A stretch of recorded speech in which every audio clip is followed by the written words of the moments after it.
ಈ ಒಂದು ಕಾರ್ಯಕ್ರಮ ಇವತ್ತು ನಾವು ಮಾಡ್ತಾ ಇರ್ತಕ್ಕಂಥ ಕಾರ್ಯಕ್ರಮ ಮೈಸೂರು ಜಿಲ್ಲೆಯಲ್ಲಿ ಇವತ್ತು ಏನೇನು ಅಭಿವೃದ್ಧಿ ಕೆಲಸಗಳಾಗಿದೆ, ಕಾಂಗ್ರೆಸ್ ಸರ್ಕಾರ ಅಧಿಕಾರಕ್ಕೆ ಬಂದ ಮೇಲೆ ನಾವೇನೇನು ಕಾರ್ಯಕ್ರಮಗಳನ್ನ ಮಾಡಿದ್ದೇವೆ ಅಂತೇಳಿ ಜನರಿಗೆ ತಿಳಿಸ್ತಕ್ಕಂಥ ಒಂದು ಕಾರ್ಯಕ್ರಮ.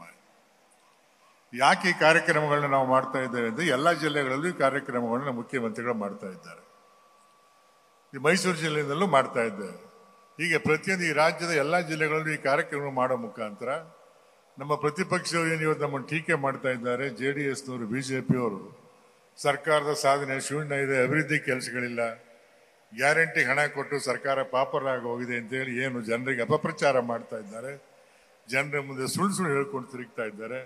ಅದಕ್ಕೆ ಉತ್ತರವಾಗಿ ನಾವೇನೇನು ಕಾರ್ಯಕ್ರಮವನ್ನು ಜಾರಿ ಮಾಡಿದ್ದೇವೆ, ಏನೇನು ಕೆಲಸಗಳನ್ನ ಮಾಡಿದ್ದೇವೆ, ಯಾವ ಜಿಲ್ಲೆಗಳಲ್ಲಿ ಎಷ್ಟು ಅಭಿವೃದ್ಧಿ ಆಗಿದೆ ಅಂತಕ್ಕಂಥ ಹೇಳಿ ಜನರಿಗೆ ತಿಳಿಸ್ಬೇಕು ಅಂತಕ್ಕಂಥ ಉದ್ದೇಶದಿಂದ ಈ ಕಾರ್ಯಕ್ರಮವನ್ನು ಬರೀ ನಮ್ಮ ಮೈಸೂರು ಜಿಲ್ಲೆ ಒಂದೇ ಅಲ್ಲ, ಇಡೀ ರಾಜ್ಯದಲ್ಲಿ ಹಲವಾರು ಜಿಲ್ಲೆಗಳಲ್ಲಿ ಕಾರ್ಯಕ್ರಮ ಅತ್ಯಂತ ಯಶಸ್ವಿಯಾಗಿ ನಡೆದಿದೆ ಇದುವರೆಗೆ.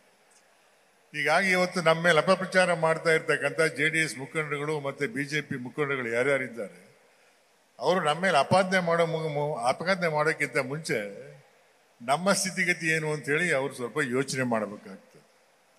ಇವತ್ತು ಅವ್ರ ಸ್ಥಿತಿಗತಿ ಏನು ಅಂತ ಹೇಳಿದ್ರೆ ಇವತ್ತು ಯಾರು ಭ್ರಷ್ಟವಾದ ಕೈಗಳು ಭ್ರಷ್ಟವಾದ ಮನಸ್ಸುಗಳು ಇಟ್ಕೊಂಡಿದ್ದಾರೆ ಅವ್ರು ಇವತ್ತು ನಮ್ಮ ಮೇಲೆ ಇವತ್ತು ಅಪವಾದನೆ ಮಾಡ್ತಾರೆ. ಅವ್ರು ಅಪವಾದನೆ ಮಾಡೋಕ್ಕೆ ಕಾರಣಗಳೇ ಇಲ್ಲ. ನಾವು ಮಾಡ್ತಾ ಇರ್ತಕ್ಕಂಥ ಕೆಲಸಗಳನ್ನ ಅವ್ರು ಗಮನಿಸೋದೇ ಇಲ್ಲ. ಏನೂ ಮಾಡಿಲ್ಲ ಅಂತೇಳಿ ಜನರಿಗೆ ಸುಳ್ಳು ಹೇಳ್ಕೊಂಡು ಜನರ ಮುಂದೆ ಓಡಾಡ್ತಾ ಇದ್ದಾರೆ. ಇದಕ್ಕಾಗಿ ಇಂಥ ಸಾಧನಾ ಸಮಾವೇಶಗಳ ಮುಖಾಂತರ ಜನರಿಗೆ ನಮ್ಮ ಸಾಧನೆಗಳನ್ನ ಹೇಳಬೇಕು, ನಮ್ಮ ಸರ್ಕಾರ ಮಾಡಿರ್ತಕ್ಕಂಥ ಕೆಲಸಗಳನ್ನ ಅವ್ರಿಗೆ ತಿಳಿಸ್ಬೇಕು ಅಂತಕ್ಕಂಥ ಉದ್ದೇಶಗಳನ್ನ ಇಟ್ಟುಕೊಂಡು ನಾವು ಈ ಕಾರ್ಯಕ್ರಮವನ್ನು ಎಲ್ಲ ಜಿಲ್ಲೆಗಳಲ್ಲೂ ಮಾಡ್ತಾ ಇದ್ದೇವೆ. ಮತ್ತೊಂದು ಬಹಳ ಮುಖ್ಯವಾದಂಥ ವಿಚಾರ ಏನಪ್ಪ ಅಂತ ಹೇಳಿದ್ರೆ, BJP JDSನವರು ಅವ್ರು ಏನು ಮಾಡೋಕ್ಕಾಗಲಿಲ್ಲ, ಜನರಿಗೆ ಏನು ಕೊಡಲಿಲ್ಲ, ಜನರಿಗೆ ಕೆಲಸನೂ ಮಾಡಲಿಲ್ಲ.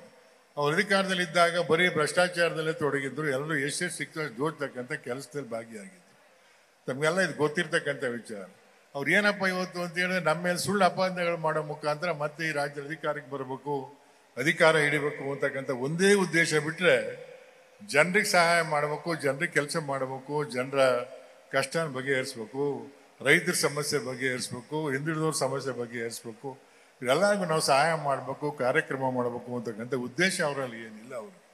ಅವ್ರ ಉದ್ದೇಶ ಏನಪ್ಪ ಅಂತ ಹೇಳಿದ್ರೆ ಸುಳ್ಳು ಹೇಳ್ಕೊಂಡು ಇಡೀ ರಾಜ್ಯಾದ್ಯಂತ ತಿರುಗಾಡ್ತಾರೆ. ಹೀಗಾಗಿ ಇವತ್ತು ಕಾಂಗ್ರೆಸ್ ಪಕ್ಷ ಇವತ್ತು ಈ ರಾಜ್ಯದಲ್ಲಿ ಅತ್ಯಂತ ಯಶಸ್ವಿಯಾಗಿ ಜನಪರವಾಗಿ ಕೆಲಸ ಮಾಡ್ತಾ ಇದೆ. ಈ ರಾಜ್ಯದ ಮುಖ್ಯಮಂತ್ರಿಗಳು ಮತ್ತು ಉಪಮುಖ್ಯಮಂತ್ರಿಗಳು ಇವತ್ತು ನಮ್ಮ ರಾಜ್ಯದಲ್ಲಿ ಎಲ್ಲೇನು ಕೆಲಸಗಳಾಗಬೇಕು ಎಲ್ಲನೂ ಸಹ ಅತ್ಯಂತ ಯಶಸ್ವಿಯಾಗಿ ಮಾಡ್ತಾ ಇದ್ದಾರೆ. ಜನರಿಗೆ ಏನೇನು ಬೇಕಾದ್ರೆ ಒದಗಿಸ್ತಕ್ಕಂಥ ಎಲ್ಲ ಜಿಲ್ಲೆಗಳ ಸಮಸ್ಯೆಗಳನ್ನ ತಿಳ್ಕೊಂಡು ಅವ್ರಿಗೆ ಆ ಜಿಲ್ಲೆಗಳ ಸಮಸ್ಯೆಗಳನ್ನ ಬಗೆಹರಿಸ್ತಕ್ಕಂಥ ದಿಕ್ಕಿನಲ್ಲಿ ಇವತ್ತು ರಾಜ್ಯ ಸರ್ಕಾರ ಕೆಲಸ ಮಾಡ್ತಾ ಇದೆ ಅಂತಕ್ಕಂಥ ಮಾತನ್ನು ತಮಗೆ ನಾನು ಹೇಳಲಿಕ್ಕೆ ಬಯಸ್ತೇನೆ. ಇವತ್ತು ಸಿದ್ದರಾಮಯ್ಯನವರ ನಾಯಕತ್ವದಲ್ಲಿ ಅಧಿಕಾರಕ್ಕೆ ಬಂದ ಮೇಲೆ DK ಶಿವಕುಮಾರ್ ಅವರ ಮುಖ್ಯಮಂತ್ರಿಯಾಗಿ ಅನೇಕ ಜನಪರ ಕಾರ್ಯಕ್ರಮಗಳನ್ನು ಜಾರಿ ಮಾಡಿದ್ದಾರೆ. ತಮಗೆಲ್ಲ ಗೊತ್ತಿರೋ ಹಾಗೆ ನಾವು ಚುನಾವಣೆ ಹಿಂದೆ ಜನರಿಗೆ ಭರವಸೆ ಕೊಟ್ಟಿದ್ವಿ, 5 ಗ್ಯಾರಂಟಿಗಳನ್ನ ಅಧಿಕಾರಕ್ಕೆ ಬಂದರೆ ನಾವು ಜಾರಿ ಮಾಡ್ತೇವೆ ಅಂತ. 5 ಗ್ಯಾರಂಟಿಗಳನ್ನ ಅತ್ಯಂತ ಯಶಸ್ವಿಯಾಗಿ ನಾವು ಜಾರಿ ಮಾಡಿದ್ದೇವೆ. ಇವತ್ತು ಜನರಿಗೆ ಅದರಿಂದ ಜನಸಾಮಾನ್ಯರಿಗೆ ಅಲ್ಪ ಸ್ವಲ್ಪ ಸಹಾಯ ಆಗಿದೆ. ಆರ್ಥಿಕವಾಗಿ ಅವ್ರ ಕಷ್ಟ ಕಡಿಮೆ ಆಗದ ದಿಕ್ಕಿನಲ್ಲಿ ಸರ್ಕಾರ ಕೆಲಸ ಮಾಡಿದೆ. ನಾವೇನೋ 5 ಗ್ಯಾರಂಟಿ ಮಾಡಿ ಜನರ ಕಷ್ಟ ಎಲ್ಲ ಬಗೆಹರಿಸ್ಬಿಟ್ಟಿದ್ವಿ, ಅವ್ರ ಕಷ್ಟ ಎಲ್ಲ ಮುಗಿದೋಗಿದೆ ಅಂತೇಳಿ ನಾವೇನು ಹೇಳೋದು. ಆದರೆ ಜನರ ಕಷ್ಟನ ಕಡಿಮೆ ಮಾಡ್ತಕ್ಕಂಥದ್ದು ನಮ್ಮ ಸರ್ಕಾರ ಭಾಗಿಯಾಗಿದೆ ಅಂತಕ್ಕಂಥ ಮಾತನ್ನು ನಾನು ತಮ್ಗೆ ಹೇಳಲಿಕ್ಕೆ ಬಯಸ್ತೇನೆ. ನಮ್ಮ ಕಷ್ಟ ಜನರು ಏನು ಕಷ್ಟ ಯಾರ ಕಷ್ಟದಲ್ಲಿದ್ದಾರೆ ಅವ್ರ ಕಷ್ಟ ಕಡಿಮೆ ಮಾಡಬೇಕು ಅಂತಕ್ಕಂಥ ಉದ್ದೇಶ ಇಟ್ಕೊಂಡು ನಾವು ಈ 5 ಗ್ಯಾರಂಟಿಗಳನ್ನು ಜಾರಿ ಮಾಡಿದ್ದೇವೆ. ಇವತ್ತು ಜನರು ಸಹ ಅದನ್ನು ಮೆಚ್ಕೊಂಡಿದ್ದಾರೆ. ಜನರು ಇವತ್ತು BJPಯವರು JDSನವರು ಮುಂದೆ ಸರ್ಕಾರ ನಿಲ್ಲಿಸ್ಬಿಡ್ತಾರೆ ಅಂತೇಳಿ ಅದನ್ನು ಅಪಪ್ರಚಾರ ಮಾಡ್ತಾರೆ. ಇದು ಯಾವುದೇ ಕಾರಣಕ್ಕೂ ನಿಲ್ಲೋದಿಲ್ಲ. ನಮ್ಮ ಸರ್ಕಾರ ಇರೋವರೆಗೆ ಈ ಗ್ಯಾರಂಟಿಗಳನ್ನ ನಾವು ಮುಂದುವರಿಸ್ತೇವೆ ಅಂತೇಳಿ ಮುಖ್ಯಮಂತ್ರಿಗಳಾಗಲಿ ಅನೇಕ ಸಾರಿ ಹಲವು ಬಾರಿ ಹೇಳಿದ್ದಾರೆ. ಆದರೂ ಸಹ ಅವ್ರ ಮುಂದೆ ಅಪಪ್ರಚಾರ ಮಾಡ್ತಕ್ಕಂಥ ಕೆಲಸ ಇನ್ನು ಮುಂದುವರಿಸ್ಕೊಂಡೇ ಹೋಗ್ತಾ ಇದ್ದಾರೆ.